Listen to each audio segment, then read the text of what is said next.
Hi, welcome back to the channel. I'm Dr. Claire Killingback and I am a reader in physiotherapy.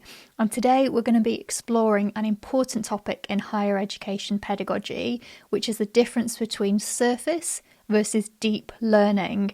And if you can understand the distinction between these two, it can really raise the quality of your teaching. So let's start by looking at the difference between surface and deep learning. Now, surface learning is essentially that act of memorising facts and information without fully understanding or integrating them.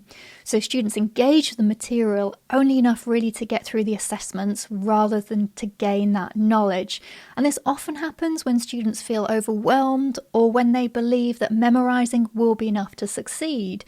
So this approach really arises from that desire to get the task out of the way with minimum effort while appearing to meet the course requirements. Now, memorization in itself is not necessarily just surface learning because, for example, sometimes that can be really appropriate, like if you've got to learn the lines for a play, or with my discipline in physiotherapy, where you have to learn those origins and insertions of the different muscle groups. That's more akin to what is called deep memorization, because a student intends to understand how those things link together as part of the bigger picture, but they also need to recall that information on cue. Memorization becomes surface when it's used to replace understanding and to give the impression that learning has occurred, but actually there isn't that depth of understanding there. And there are certain factors that can encourage surface learning from both the student side, but also from the lecturer side. So let's have a look at the student side first. So factors that encourage students to adopt that surface approach to learning include really from the student side that there's an intention to only achieve a minimal pass with whatever it is they need to learn.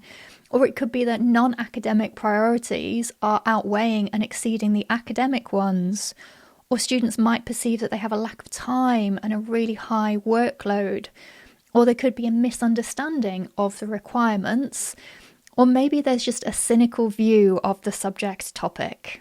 And then factors that promote a more surface approach to learning from the teacher's side could include not bringing out that intrinsic structure of the topic or subjects. Or perhaps it's around assessing but really looking for independent facts rather than bringing together that bigger picture understanding. It might be that the teaching and assessing in a way which encourages cynicism. So for example, the teacher might think, oh, well, I hate teaching this section and you're going to hate learning it, but we've got to cover it. So that comes through in the teaching. Or it could be that there's insufficient time to engage with some of those tasks. So the emphasis is on covering a large amount of work at the expense of really getting the depth. Or it could be low expectations of success. For example, a teacher might think, anyone who can't understand this isn't fit to be at university. And so those types of things can really impact on a surface level learning. What's important to note with these is the student response can be affected by the teacher factor in relation to these. For example, if there's insufficient time to cover something, well, is that the student's poor planning or is that the lack of judgment on behalf of the teacher? Therefore, an important approach in improving teaching is to make sure we avoid these factors that will more likely lead to surface level learning rather than deep. So now let's have a look at deep learning. Deep learning is about engaging with material at a meaningful level. So students aren't just trying to get through the content and tick that box, they're working to understand it, to make those connections and to see how it fits into a larger framework. And deep learning is enhanced when students have that opportunity to question, explore, and reflect on the content. And so as lecturers, you have that opportunity to create that learning environment. Again, there are factors which encourage students to adopt that deeper level learning approach. So for example, from the student side, there might be an intention to engage in that task meaningfully. They might have all that appropriate background knowledge ready to access.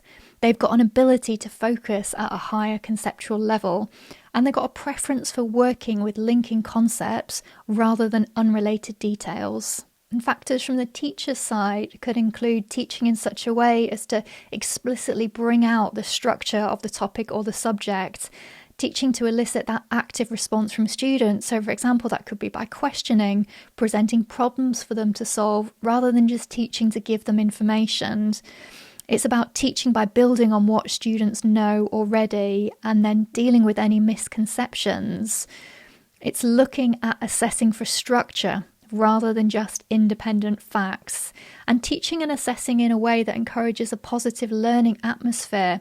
And by that I mean students can make mistakes and learn from those mistakes.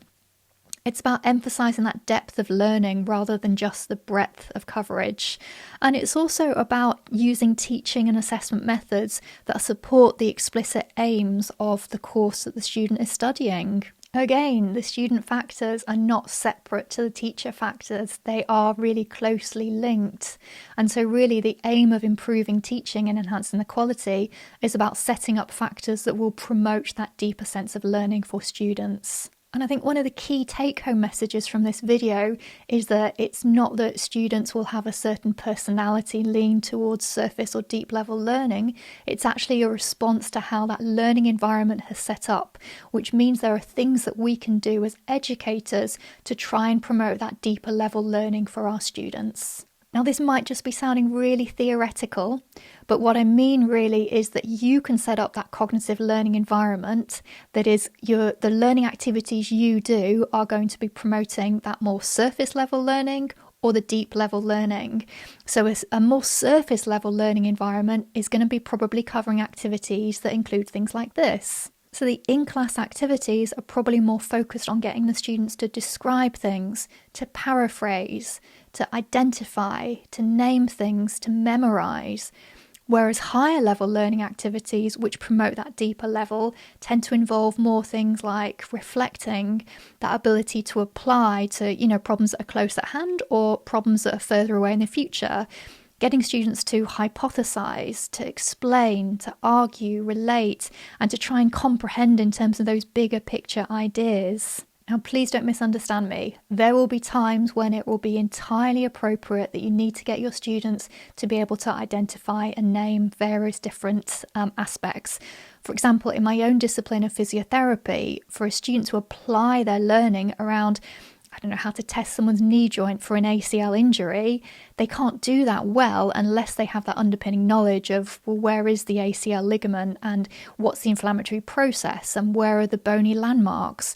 But they're learning those things about identifying, naming in relation to be able to doing that big picture understanding thing to assess the integrity of someone's knee ligaments. So the difference is, are you getting your students to just learn things in isolation to get through an MCQ type test, or actually are you teaching in a way that helps them link all those things together to build to real life problems to give them competencies for the future? In summary, as lecturers, your approach can greatly influence whether students are taking that surface or deep approach to their learning. So thank you for watching and good luck with creating meaningful activities to help your students get that deep learning. Please don't forget to like, subscribe and share for more tips on effective teaching strategies. Good luck!